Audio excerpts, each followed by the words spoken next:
नमस्कार दोस्तों, आपका हमारे YouTube चैनल में एक बार फिर से स्वागत है। भगवान विष्णु ने बताया कि आदमी को इन 3 स्त्रियों से हमेशा बचकर रहना चाहिए। आपको बर्बाद करके छोड़ती हैं। तो इसे हम एक कहानी के माध्यम से सुनेंगे। प्राचीन समय की बात है। पूर्व देश में चित्रकूट एक शहर था, जहाँ राजा सत्यजीत की राजधानी थी। राजा सत्यजीत बड़ा ही प्रतापी राजा था और सदैव प्रजा के हित में काम किया करता था। उसके द्वार पर किसी की समस्या लेकर आने वाला व्यक्ति कभी निराश नहीं जाता था। राजा हर प्रकार से उसकी सहायता करता था। चारों तरफ राजा सत्यजीत की खूब प्रशंसा होती थी। एक दिन की बात है, राजा के मन में विचार आया कि आज मुझे आखेट के लिए जाना चाहिए, क्योंकि जंगल में प्रसिद्ध चंदन वन है और उस वन में राजा सत्यजीत के पास कुछ ऋषि मुनियों ने आकर शिकायत की थी कि हे राजन, इस चंदन वन में एक राक्षस रहता है और वह राक्षस प्रतिदिन 2 ऋषियों मुनियों को आहार करता है।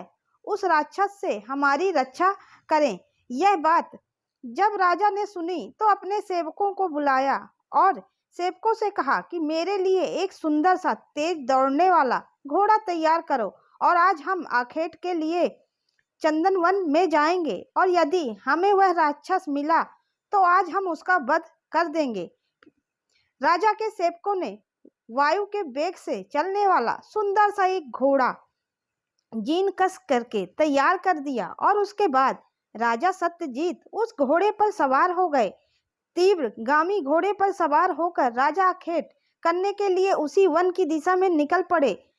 उसी चंदन वन में एक हिडिंका राक्षस और उसकी बेटी हिडिम्मा रहा करती थी। जब हिडिम्मा अपने पिता के लिए भोजन का प्रबंध किया करती थी, क्योंकि हिडिंका हाथ पैर नहीं थे और वह एक गुफा में पड़ा रहता था, और उसकी जो लड़की थी वह यात्रियों को अपना सुंदर रूप दिखाकर लुभाती थी। साधु संतों को बहाना बनाकर उनसे शादी की बात कहकर गुफा के अंदर बुलाकर ले जाती थी और गुफा के अंदर पहुंचने पर राक्षसी हिडिम्मा उन्हें खा जाया करती थी और कामी पुरुष उसके रूप पर आसक्त होकर अतिशीघ्र उसके साथ चलने को राजी हो जाते थे।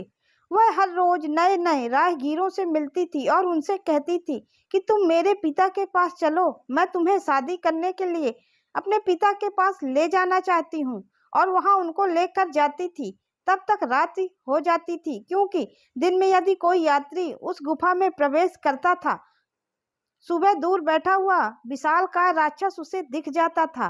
रात्रि का फायदा उठाकर उस व्यक्ति को गुफा के अंदर ले जाती थी और गुफा के अंदर बहुत ही सकरे मार्ग से निकलती थी। उसी सकरे मार्ग पर उसका पिता हिडिम्मा असुर बैठा होता था। अब तो वे दोनों मिलकर उस व्यक्ति का भोजन बना लेते थे। इसी प्रकार मनुष्य को मारकर खाते हुए उन्हें बहुत समय बीत गया। आज राजा सत्यजीत भी उसी वन में जा पहुंचा जिस वन में वह राक्षस रहता था। राजा सत्यजीत जानबूझकर उस वन में गया था। मुझे उस राक्षस को मारना है जो आए दिन लोगों को अपना शिकार बनाता है। जैसे ही राजा ने उस चंदन वन में प्रवेश किया तो हिडिम्मा असुर नामक दैत्य को मानो की खुशबू आने लगी और अपनी पुत्री से बोला, बेटी देखो, आज कोई मनुष्य इस मार्ग से निकल रहा है, तुम शीघ्रता से जाओ, मुझे बड़ी सुंदर खुशबू आ रही है और ऐसा लगता है कि आज जो हमें भरपेट भोजन मिलने वाला है। अगर कोई जवान हाष्ट पुष्ट व्यक्ति मालूम पड़ता है इस मार्ग से निकलकर जा रहा है, तुम जाओ और उसे अपने रूप के जाल में फंसाकर मेरे पास तक ले आओ।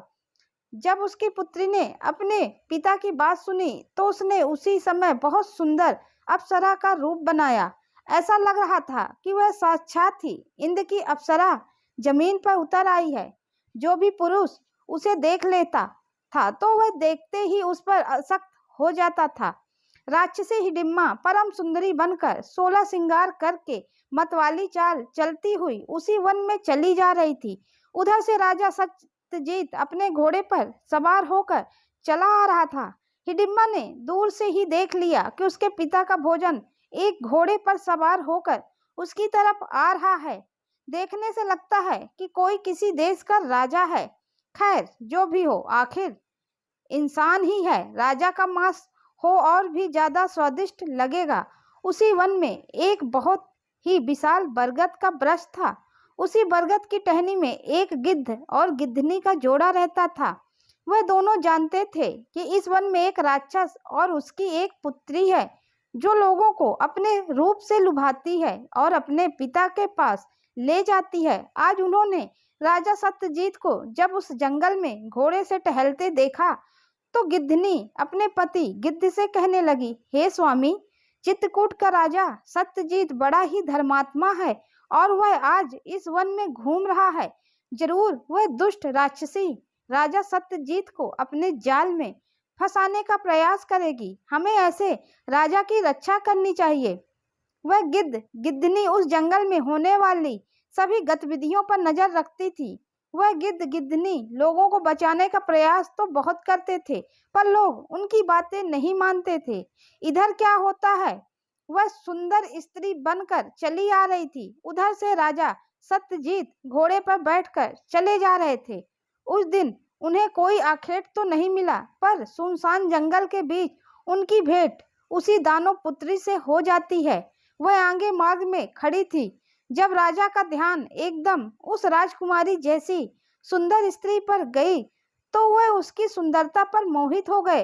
कहने लगे कि हे सुंदरी, तुम कौन हो और इस वन में क्या कर रही हो?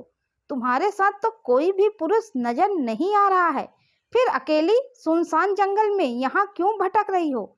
यहाँ तो तुम्हें कोई मार देगा, तुम्हारे प्राणों को खतरा है। तब वह लड़की कहती है, हे राजा जैसे दिखने वाले सुंदर युवक, आप मेरी चिंता मत करो। मैं बचपन से ही इसी जंगल में पली बढ़ी हूँ, क्योंकि मैं एक ऋषि की कन्या हूँ। मेरे पिता इस वन में रहकर भजन करते हैं। वे गुफा में बैठकर ईश्वर की आराधना करते हैं। मुझे आप यह बताओ कि आप किसी देश के राजा हैं? आपकी वेशभूषा को देखकर तो ऐसा लगता है कि आप कोई राजा हैं। तब राजा ने कहा, हाँ सुंदरी, मैं चित्रकूट राज्य का राजा हूँ। लड़की कहती है, हे राजन, मेरे पिता मेरा विवाह करना चाहते हैं। उन्होंने मुझे आदेश दिया है कि पुत्री, तुम स्वयं जाओ और अपने लिए कोई सुंदर सा पति देख कर आओ। अपने पिता की आज्ञा उसमें अपना पति तलाशने आई हूँ, लेकिन मैं देख रही हूँ कि इस जंगल में जब बूढ़े ऋषि मुनि तपस्या कर रहे हैं और मैं जवान हूँ, इसलिए मैं उनसे विवाह नहीं कर सकती हूँ। परंतु हे राजन, मैं आपके रूप और सौंदर्य को देखकर यह जान चुकी हूँ कि आप किसी राजा के पुत्र हैं। हर प्रकार से मेरे पति बनने के योग हैं। क्या आप मेरा निवेदन स्वीकार करेंगे? दुनिया में ऐसा कौन सा व्यक्ति है जो नारी के चाल से वश में नहीं हुआ हो? बड़े बड़े जितेंद्रीय ऋषि मुनि नारी के आगे परवश हो गए हैं। राजा सत्यजीत तो बहुत छोटी सी चीज थे। उस दुष्ट राक्षसी ने अपने यौवन के जाल में राजा सत्यजीत को बुरी तरह जकड़ लिया। प्रिय दर्शकों, काम के वशीभूत होकर आदमी अपना अच्छा बुरा सोचना भूल जाता है। उस समय वह मतवाला हो जाता है। राजा सत्यजीत कहने लगे, यदि तुम मुझे पति रूप में चुनना चाहती हो तो मैं तुम्हारी इच्छा का स्वागत करता हूँ। मैं भी तुम्हें अपनी पत्नी के रूप में पाकर अपने आप को सौभाग्यशाली समझूंगा। राजा बोले, हे मृगनयनी, मैं तुमसे विवाह करने को तैयार हूँ, परंतु तुम्हारे पिता कहाँ हैं?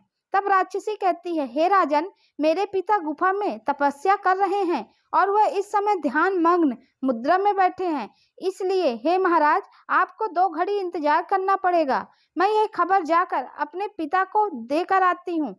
जब वह ध्यान से उठ जाएंगे तब मैं आपको बुलाकर ले जाऊंगी।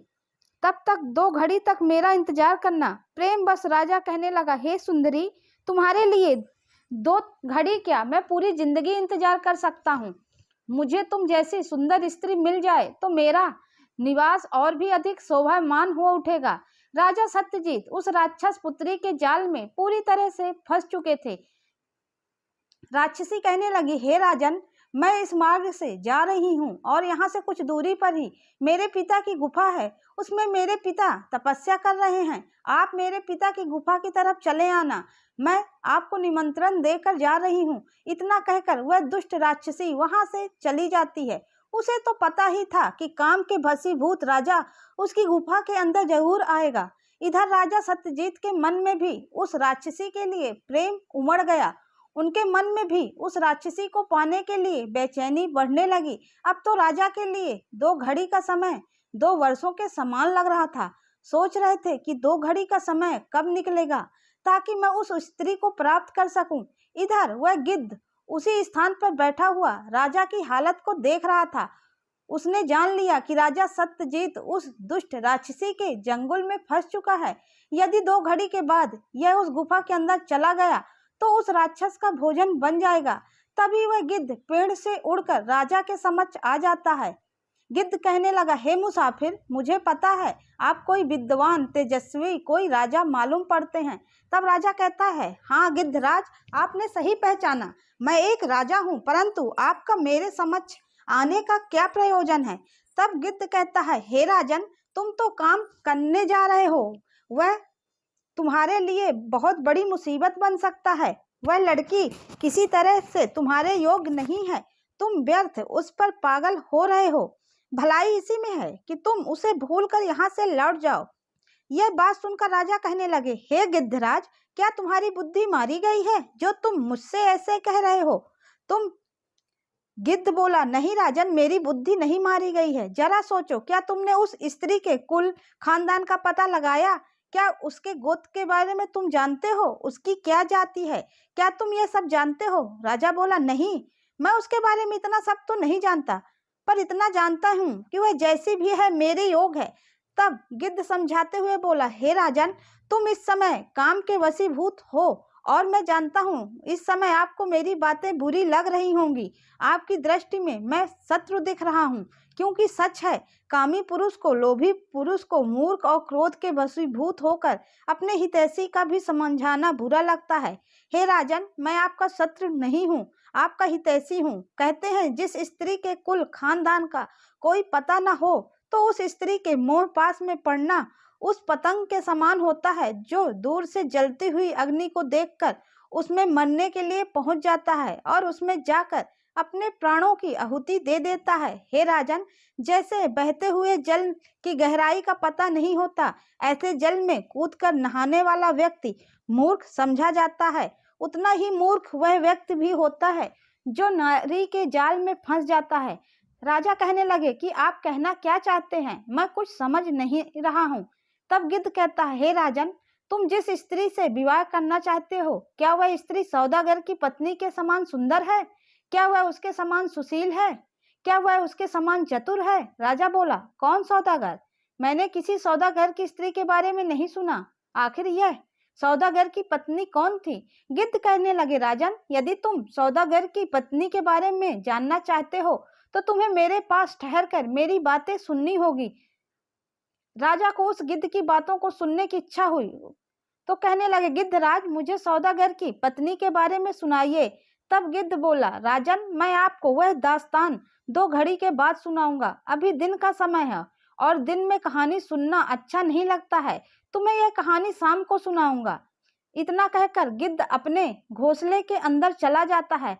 अब तो राजा दुविधा में फंस गया, क्योंकि 2 घड़ी बाद उस राक्षसी ने राजा को उस गुफा में आने का वादा किया था और इधर गिद्ध ने 2 घड़ी के बाद सौदागर की पत्नी की कथा सुनाने का समय दिया। वह गिद्ध अपनी चालाकी से उस राजा को रोकना चाहता था कि राजा मेरी कहानी को सुनने लगेगा और वहां जाने से बच जाएगा, परंतु राजा तो उस मोह पास में बंधा हुआ था और इधर उसकी बातों को सुनकर राजा एक दौर पर खड़ा हो गया कि अब मैं किधर जाऊं। परंतु वह राजा था, कुछ बुद्धि जागृत हुई, ईश्वर का साथ मिला तो सोचने लगा कि मुझे उस सौदागर की पत्नी के बारे में जरूर जानना चाहिए। आखिर सौदागर की पत्नी कैसी थी और यह गिद्ध सौदागर की स्त्री की इतनी बड़ाई क्यों कर रहा है? मुझे जरूर आज की रात यहाँ ठहर कर वह कहानी सुननी चाहिए। धीरे धीरे 2 घड़ी का समय बीत जाता है। राजा उसी स्थान पर ठहर कर गिद्धराज के आने की प्रतीक्षा करने लगता है।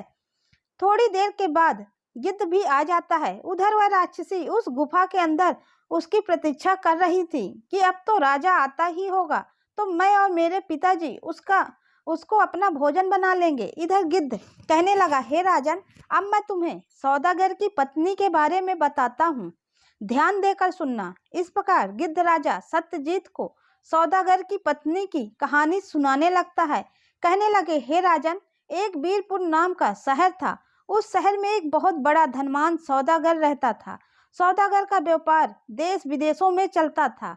वह बहुत पैसे वाला था। उसके सामने वहां के राजा भी कम पैसे वाले मालूम पड़ते थे। तो एक दिन की बात है, सौदागर की मृत्यु का समय नजदीक आ गया। सौदागर जब मरना आसन स्थिति में था तो सौदागर ने अपने बेटे को अपने पास बुलाया। सौदागर का एक बेटा था। मरते समय सौदागर ने अपने पुत्र को बुलाया और कहा कि हे बेटे, अब मेरा अंतिम समय आ गया है। मैं जा रहा हूँ, फिर कभी नहीं लौटूंगा। तुम इस दुनिया में अकेले रह जाओगे। तुम मेरी कुछ बातों को सीख लो ताकि जीवन में तुम्हें काम दे और तुम कभी दुखी ना रहो। यह बात सुनकर वह सौदागर का आज्ञाकारी पुत्र अपने पिता की बात को ध्यान से सुनने लगता है। सौदागर उसे समझाता है, देखो बेटे, जीवन जीने के लिए मेरी 5 बातें याद रखना। जीवन में दुखी नहीं रहोगे।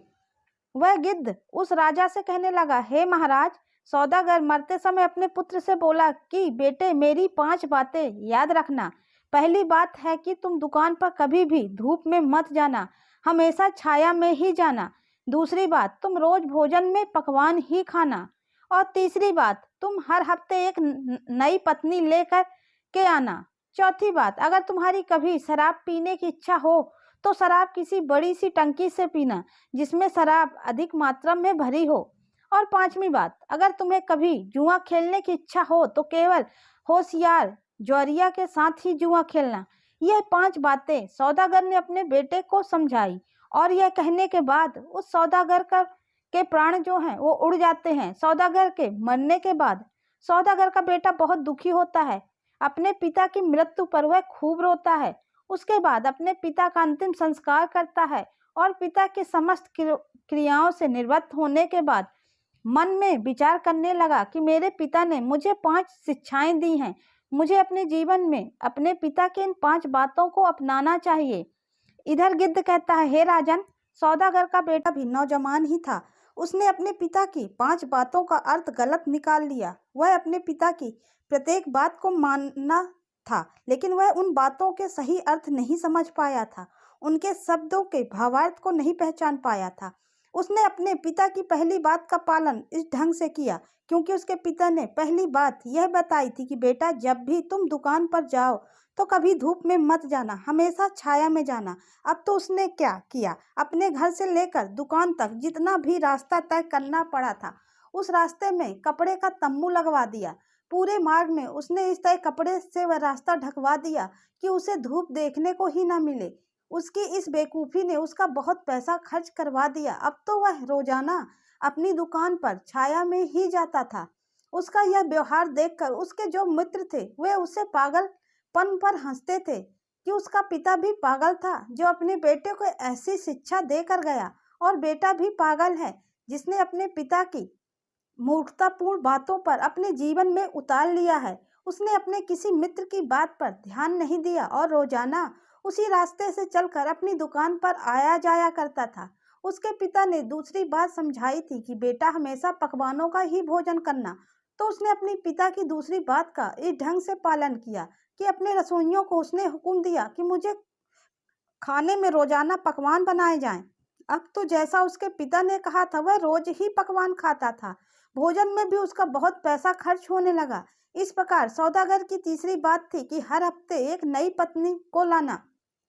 हर हफ्ते पत्नी बदलने वाली बात सौदागर को बहुत भारी पड़ने लगी क्योंकि हर हफ्ते एक नई पत्नी कहाँ से आए, एक हफ्ते बाद पत्नी को कैसा बदला जाए, यह सौदागर के सामने बहुत जटिल समस्या थी कि पिता की बात का पालन कैसे हो। फिर उसने ठान ली, जो भी हो मैं अपने पिता की बात का पालन अवश्य करूंगा। उसने क्या किया, अपनी विवाहिता पत्नी को घर से निकाल दिया और दूसरी पत्नी से विवाह रचा लिया। अब तो एक पत्नी को सिर्फ अपने घर में एक हफ्ते ही रखता था, उसके बाद उसे घर से निकाल देता था। हर हफ्ते नया विवाह करने से उसकी बहुत बड़ी धन हानि होने लगी थी और जो लड़की उससे विवाह करके आती थी उसकी जिंदगी तो बर्बाद हो जाती। धीरे धीरे यह बात सबको पता चल गई। यह तो केवल 7 दिन तक ही पत्नियों को रखता है, उसके बाद छोड़ देता है। अब तो लोगों ने उसे अपनी बेटियां देने से इनकार कर दिया था। कोई भी उसे अपनी बेटी ब्याहने को नहीं देता था। उसने सोचा कि अब क्या किया जाए, पिता की आज्ञा का पालन कैसे हो। पैसे वाला तो वह था ही, पर अब वह हर हफ्ते स्त्रियों को खरीदने लगा। मुंह मांगा धन देकर हर हफ्ते एक नई स्त्री को खरीद लेता था और 7 दिन के बाद उन्हें अपने घर से निकाल देता था। इस प्रकार उसने सैकड़ों स्त्रियों को छोड़ दिया। उनमें से कुछ पत्नियां बड़ी सुंदर थी, दयालु थी, साफ सुथरी थी और प्रेम करने लायक थी। उनको निकालने में भी उसको जरा भी बुरा नहीं लगा, क्योंकि अपने पिता की आज्ञा का पालन जो करना था। पत्नी को घर से निकालने के लिए वह कोई न कोई बहाना ढूंढ लेता था। इस प्रकार उसने अनेक स्त्रियों का जीवन बर्बाद कर दिया। धीरे धीरे सौदागर का जमा धन खत्म होने लगा और इधर जब हर हफ्ते नई पत्नी को लाना मुश्किल हो गया, क्योंकि अब तो न कोई स्त्री उससे विवाह करना चाहती थी, न कोई उसे अपनी बेटी बेचता था। तभी एक बहुत ही बुद्धिमान लड़की थी। उसने जब उस सौदागर के बारे में सुना तो वह उसका असली मतलब समझकर उस सौदागर से शादी करने के लिए राजी हो गई। वह बहुत होशियार थी। इस प्रकार सौदागर से विवाह करके वह उसकी पत्नी बन गई। वह जानती थी कि 7 दिन बाद यह मुझे घर से निकाल देगा, फिर भी उसने जानबूझ करके उसके साथ विवाह किया। इधर वह गिद्ध जंगल में राजा सत्यजीत को कहानी सुना रहा था कि हे राजन, अब ध्यान से सुनो, आगे क्या होता है। राजा सत्यजीत को भी गिद्धराज की कहानी में मन लगने लगा था। राजा बोला, हे गिद्धराज, मुझे और आगे की कहानी सुनाओ। तब गिद्ध सुनाता है कि वह सौदागर जब उस पत्नी के साथ अपने घर में रहने लगा, वह स्त्री हमेशा उसकी इच्छा के अनुसार काम करती थी। हर काम को वह उसके कहने से पहले ही करके रख देती थी। उसने कभी सौदागर को शिकायत का अवसर नहीं दिया, ताकि वह गुस्सा कर सके और उससे घर से न निकाल सके। इसी तरह धीरे धीरे 6 दिन बीत गए। हफ्ते के आखिरी दिन यानी 7वें दिन सौदागर को उसे बाहर निकालना था। सौदागर ने उसे शाम के खाने के लिए मछली का पकवान बनाने को कहा।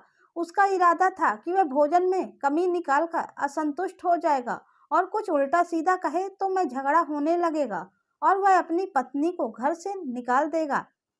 उसकी पत्नी ने क्या काम किया, शाम के भोजन के लिए मछली का पकवान तैयार किया। उसकी पत्नी ने बड़ी चालाकी से काम लिया था। बाजार में से 2-4 तरह की मछलियां लेकर आई और शाम को उसने उनको अलग अलग तरीके से पकाया, कुछ मसालेदार, कुछ बिना मसालेदार, कुछ चीनी के साथ, कुछ नमक के साथ। शाम को जब सौदागर घर लौटा तो उसका खाना तैयार था। तो सौदागर ने जोर से चिल्ला करके पूछा, क्या खाना तैयार है? तो उसकी स्त्री ने कहा, हाँ जी, खाना तैयार है। यह कहकर उसने तुरंत ही मीठे पकवान की प्लेट उसके सामने रख दी। मीठे पकवान को देखकर उसने गुस्से से कहा कि यह क्या है, मेरे आगे यह क्या रख दिया है? मुझे तो नमकीन पकवान चाहिए। सौदागर कितना कहते ही पत्नी कहने लगी, अजी गुस्सा क्यों होते हो? मुझे पता था कि आपको मीठा पकवान पसंद नहीं आएगा, इसलिए मैंने तुम्हारे लिए नमकीन पकवान भी बनाया है। इतना कहकर उसने नमकीन पकवान की प्लेट उसके आगे रख दी। फिर सौदागर को कोई बहाना नहीं मिला तो उसने मछलियों में कमी निकाल दी। कहने लगा, मुझे यह वाली मछली नहीं चाहिए, मैं तो दूसरे किस्म की मछली खाता हूँ। जब उसने इतना सुना तो उसके कहने से पहले ही उसने दूसरी किस्म की मछलियां उसके आगे परोस दी, अपनी प्लेट आगे खिसका कर। सौदागर बोला, मेरा मतलब इस किस्म की मछली से नहीं था, इससे अच्छा तो मैं गोबर खाना पसंद करूंगा। तब उसकी पत्नी ने, यह लीजिए, ऐसा कहकर उसकी पत्नी ने गोबर की टोकरी को ढक्कन से ढकी हुई थी उसके सामने लाकर रख दी। सौदागर अपनी सभी चाल चलकर हार गया था। उसके बाद उसने अपनी पत्नी से आगे कुछ नहीं कहा। उसने 2-3 प्लेटों में से कुछ खाना खाया और सोने के लिए चला गया, क्योंकि पत्नी को लड़कर घर से भगा नहीं सका। सुबह होते ही उसकी पत्नी ने कहा, अजी आज मैं अपने पिता के घर जाऊंगी और तुम्हें भी मेरे साथ चलना पड़ेगा अपने घर। हम दोनों लोग दिन भर रुकेंगे और शाम को अपने घर लौट आएंगे। यह सुनकर सौदागर बड़ा प्रसन्न होता है। सोचने लगा कि यह इससे अच्छा तरीका बता दिया है, अब मैं इसे इसके पिता के घर पर ही छोड़कर चला आऊंगा। अगली सुबह सौदागर और उसकी पत्नी अपने ससुराल को जाने के लिए तैयार हो गए। सौदागर अपनी पत्नी के माया के जाने के लिए तैयार हो गया। उसकी पत्नी जब अपने गांव पहुंची तो वह बाहर जाकर अपने माता पिता से कहा कि यह व्यक्ति बेवकूफ है, परंतु इसे मेरे हिसाब से समझा लूंगी। आप ऐसा करें, इनको खाने के लिए कुछ न बनाएं, केवल पूरियां बनाएं। पूरियों के साथ सब्जी भी नहीं होनी चाहिए। जब यह बात माता पिता ने सुनी तो कहने लगे कि तुम क्या कह रही हो पुत्री? लड़की ने कहा, हाँ पिताजी, केवल इसे पूरियां ही बनाइए। अब तो ससुराल में केवल उसके लिए पूड़ियाँ सेक कर रख दी गईं। कुछ घंटों के बाद वह अपने पति को एक छोटे से कमरे में ले गई और उसको बिठाकर उससे कहा कि आप यहाँ बैठकर शाम के खाने का इंतजार करें, खाना जल्दी ही तैयार होने वाला है। सौदागर बेचारा बहुत देर तक इंतजार करता रहा। खाने का कोई पता नहीं लगा कि कब आने वाला है। इंतजार करते करते उसकी भूख बहुत तेज हो चली। तभी उसने अपनी पत्नी को बुलाया और उससे कुछ खाने के लिए मांगा। तो पत्नी कहने लगी, मैं अभी लेकर आती हूँ। असल में हम लोग कुछ और मेहमानों का इंतजार कर रहे हैं। जब वह आ जाते तो साथ में बैठकर ही भोजन करते। मुझे लगता है कि उन मेहमानों को कहीं मार्ग में देरी हो गई है, इसलिए अब तक नहीं पहुंच पाए। चलो कोई बात नहीं है, आपके लिए खाना तैयार है। सौदागर कहने लगा, पर मुझे तो बहुत भूख लग रही है और उनका इंतजार नहीं कर सकता। मुझे तुरंत खाने के लिए कुछ लाओ। मुझे तुम्हारे मेहमानों के साथ खाने में कोई रुचि नहीं है। पत्नी बोली, ठीक है, पर अभी तक केवल पूड़ी ही बनी है, खाने के लिए कुछ और है नहीं। अगर आप खाना पसंद करें तो मैं अभी आपके लिए पूड़ियाँ लेकर आती हूँ। सौदागर कहने लगा, लाओ, तब तक केवल पूड़ियाँ ही ले आओ। पत्नी ने लाकर उसे पूड़ियाँ दे दी। सौदागर को इतनी तेज भूख लगी थी कि वह बिना सब्जी के ही पूड़ियाँ खाने लगा। भूख में उसे पूड़ियों में इतना स्वाद आ रहा था कि इतना तो कभी पकवानों में भी नहीं आया, और वह रोजाना पकवान खा खा कर ऊब चुका था। कहने लगा, आज तो इन पूड़ियों में पकवान से भी अधिक स्वाद आ रहा है। मौका देखकर पत्नी बोली, तब आप घर में रोज पकवान क्यों खाते हो? तब सौदागर बताता है कि मैं अपने पिता के वचन का पालन करता हूँ। मरते समय मेरे पिता ने मुझे ऐसा करने के लिए कहा था। पत्नी समझ गई। पत्नी बोली, आपने उनके कहे का मतलब गलत समझा है। सौदागर कहने लगा, नहीं, मैंने उनका कोई मतलब गलत नहीं निकाला है। उन्होंने मुझे 5 सलाह दी थी। फिर उसके पिता ने जो कुछ भी उसको कहा था वह पांचों बातें सौदागर ने अपनी पत्नी को सुना दी। पत्नी बोली, तो इसलिए आपने हर घर से अपनी दुकान का जो रास्ता है वह ढका रखा है, इसलिए तुमने हर रोज पकवान खाया, इसलिए तुम हर हफ्ते एक नई पत्नी बदलते हो। पत्नी बोली, तुम अपने पिता की बातों का सही अर्थ नहीं समझ पाए। इस तरह से जीने का रास्ता तो आपको बर्बाद कर देगा, आपकी जिंदगी को बर्बाद कर देगा, और शहर में कोई आपकी इज्जत नहीं करेगा, कोई भी स्त्री आपसे विवाह नहीं करेगी। यह बात सुनकर के सौदागर कहने लगा कि यह तुम क्या कह रही हो? पत्नी बोली, हाँ, मैं सच कह रही हूँ। इधर गिद्ध राजा को समझाता है कि वह सौदागर की परम चतुर पत्नी कहने लगी कि हे सौदागर, मेरी बातें ध्यान से सुनो। जब आपके पिता ने आपको सलाह दी कि आप घर में अपनी दुकान पर जब भी जाएं तो छाया छाया में ही जाएं, उनकी बात का मतलब यह नहीं था कि आप उस दुकान की मार्ग कपड़े से ढकवा दें। उनका मतलब यह था कि यदि आप और अमीर और पैसे वाले बनना चाहते हो तो सूरज निकलने से पहले दुकान पर जाएं और सूरज डूबने के बाद वापस अपने घर आया करें। जब दुकान जल्दी खुलेगी और शाम को देरी से बंद होगी तो बहुत अच्छा मुनाफा होगा।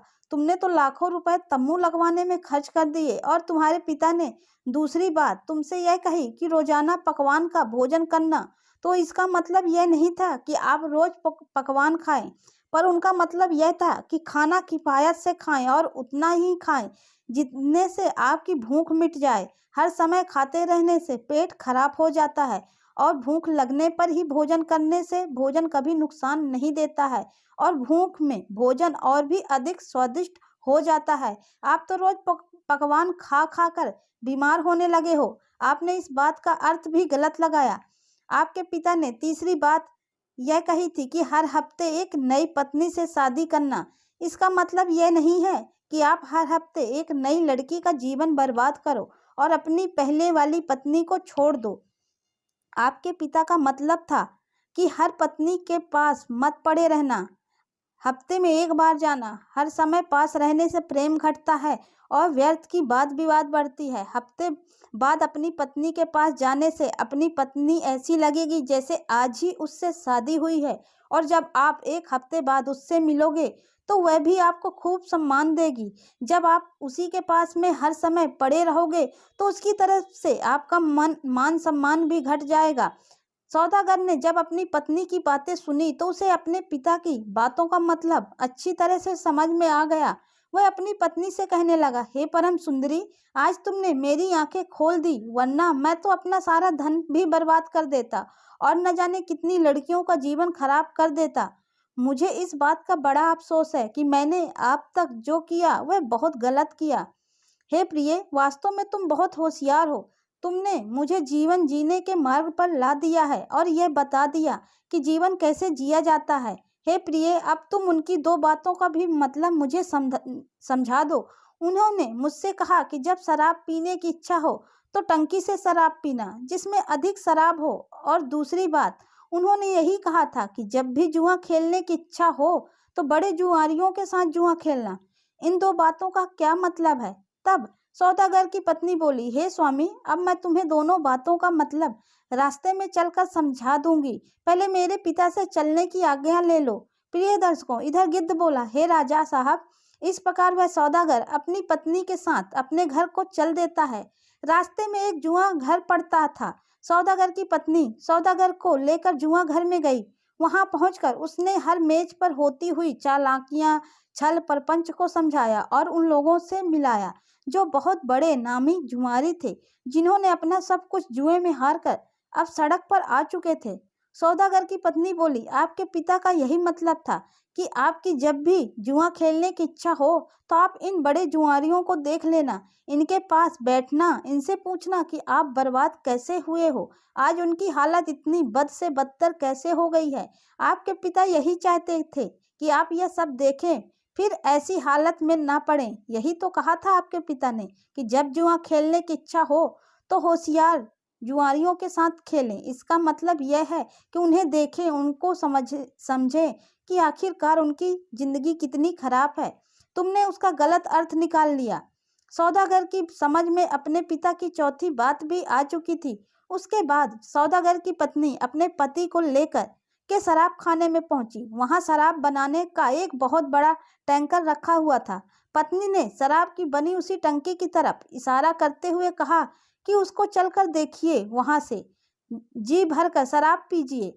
सौदागर फौरन उस शराब की टंकी के पास पहुंच गया।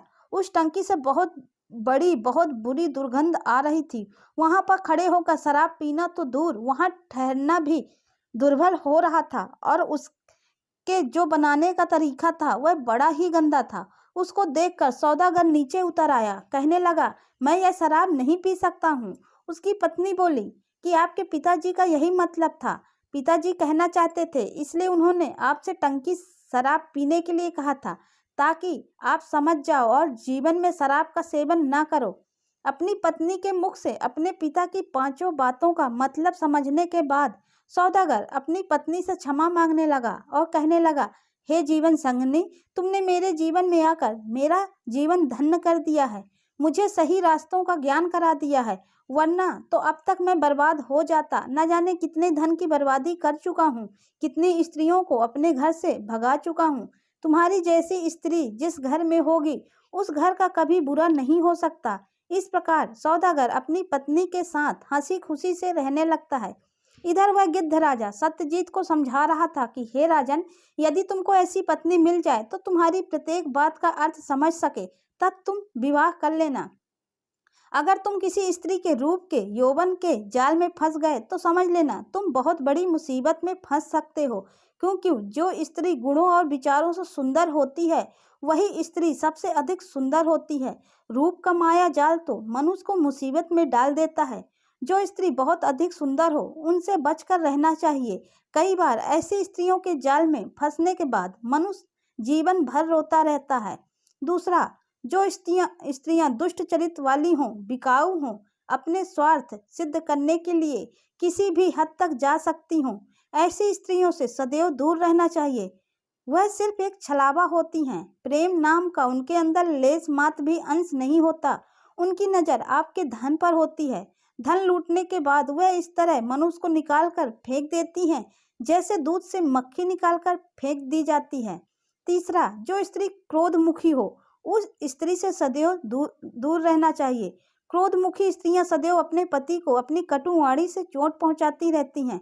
दुष्टता, भारम्या, ढम, मित्रम, भ्रष्ट चोट दायक ससर पे ग्रहो वासो मृत्यु रेयो न संशय। जिस घर में दुष्ट स्त्री होती है, मूर्ख मित्र होता है, जवाब देने वाला नौकर होता है और घर के अंदर सांप रहता है, तो उसमें मृत्यु कभी भी आ सकती है। तो हे श्रोतागणों, इस प्रकार गिद्ध ने राजा सत्यजीत को कहानी सुनाई और इधर तब तक प्रातः काल हो जाता है। गिद्ध यही तो चाहता था कि राजा का जो समय है वह यहीं बीत जाए और वह राक्षसी के पास जाने से बच जाए। आज की कहानी, आज का वीडियो यहाँ समाप्त होता है। हम उम्मीद करते हैं कि आपको यह कहानी पसंद आई होगी, इससे आपको बहुत प्रेरणा मिली होगी। तो अब मिलते हैं आपसे अगले वीडियो के साथ, तब तक के लिए